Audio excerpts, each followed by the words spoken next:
Assalamualaikum warahmatullahi wabarakatuh. Halo semuanya, aku Tasirani Aprilia. Di sini aku akan membahas manajemen kualitas layanan yang berisi strategi holistik untuk keunggulan operasional dan kepuasan pelanggan. Ini akan kita bahas yaitu filosofi paradigma layanan. Apa sih itu? Kualitas layanan dalam bisnis modern tidak lagi bisa dipandang sebagai sekadar urusan teknis. Kualitas adalah sebuah konstruksi persepsi yang kompleks, yang lahir dari akumulasi pengalaman, interaksi antara kita dan pelanggan. Setiap titik sentuh adalah kesempatan emas bagi perusahaan untuk mendefinisikan dirinya. Kita harus mampu menyentuh sisi emosional pelanggan melalui pendekatan yang humanis dan berorientasi pada nilai nyata. Selanjutnya yaitu tantangan karakteristik IHIP. Dalam industri jasa, kita dihadapkan pada karakteristik unik IHIP, yaitu intangibility atau tak berwujud, heterogeneity, variasi layanan, inseparability, produksi dan konsumsi bersamaan, dan perishability, yaitu tak bisa disimpan. Ini menuntut fleksibilitas tinggi, namun tetap dalam standar yang konsisten. Mutu bukanlah beban departemen tertentu saja, melainkan budaya kolektif. Tanpa komitmen dari setiap elemen di dalam perusahaan, dari staf garis depan hingga manajemen tingkat atas, kualitas unggul hanyalah wacana yang sulit direalisasikan. Selanjutnya ada model software, yaitu kompas strategis. Model software hadir bukan sekedar alat ukur, melainkan kompas bagi manajemen untuk mendeteksi akar penyebab kegagalan kualitas. Fokus utamanya adalah menutup gap 5, yaitu perbedaan kritis antara layanan yang diharapkan pelanggan dengan layanan yang mereka persepsikan di lapangan. Seringkali kesenjangan terjadi karena perusahaan gagal menyelaraskan ekspektasi pelanggan dengan standar internal. Melalui identifikasi gap yang akurat, perusahaan dapat menentukan strategis perbaikan yang paling efektif untuk menutup jurang perbedaan tersebut. Selanjutnya ada analisis gap strategis. Pada gap pertama atau gap 1, deskripsi kesenjangannya yaitu salah persepsi antara apa yang diinginkan pelanggan versus manajemen. Selanjutnya pada gap 2-4, deskripsi kesenjangannya yaitu gagal menerjemahkan ekspektasi ke standar teknis atau janji marketing.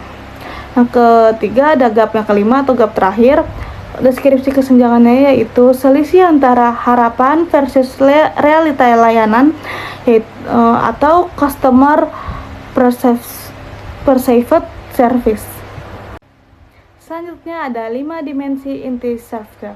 Yang pertama ada tangibles, yaitu kualitas fasilitas, peralatan, dan penampilan staf. Yang kedua ada reliability, yaitu kemampuan konsisten memenuhi janji layanan dengan akurat. Yang ketiga ada responsiveness, yaitu kesiapan dan kecepatan tulus dalam merespon kebutuhan pelanggan.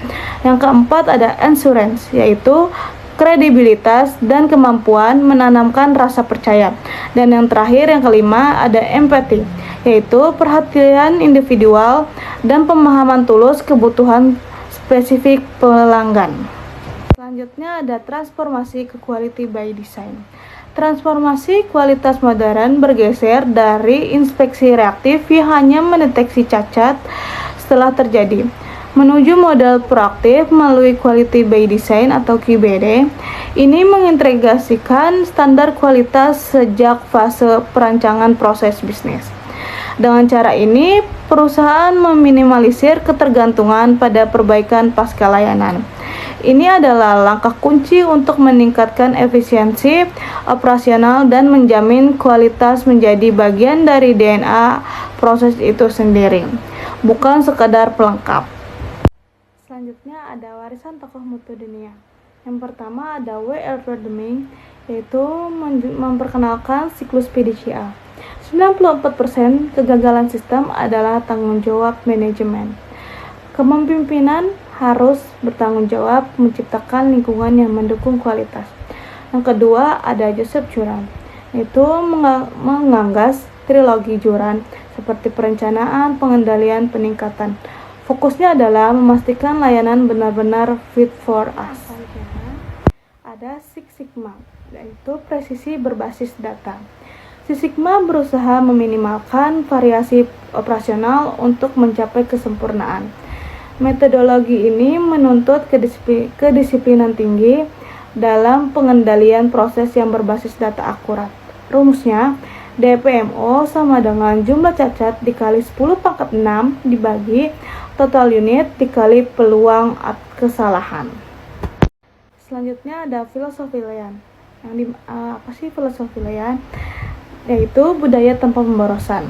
Filosofi layan berpusat pada eliminasi waste atau pemborosan di seluruh aliran nilai perusahaan. Bukan hanya soal menekan biaya, tetapi menghapus langkah birokrasi yang tidak memberikan nilai tambah. Melalui budaya Kaizen, setiap orang yang diajak melakukan perbaikan kecil secara berkelanjutan agar selaras dengan apa yang dihargai oleh pelanggan. Nah, akhirnya kita sudah sampai di ujung pembahasan. Dari semua yang tadi dibahas, kesimpulannya adalah kualitas layanan merupakan perjalanan adaptasi tiada akhir. Perusahaan unggul tidak pernah merasa puas dan terus-menerus memprediksi potensi masalah melalui sistem proaktif. Kualitas adalah janji organisasi yang tak bisa ditawar, ditentukan sepenuhnya oleh persepsi pengguna.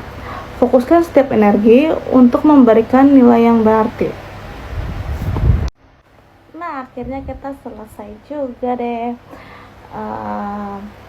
Mungkin cukup sampai di sini saja penjelasan dari aku. Kurang lebihnya mohon maaf.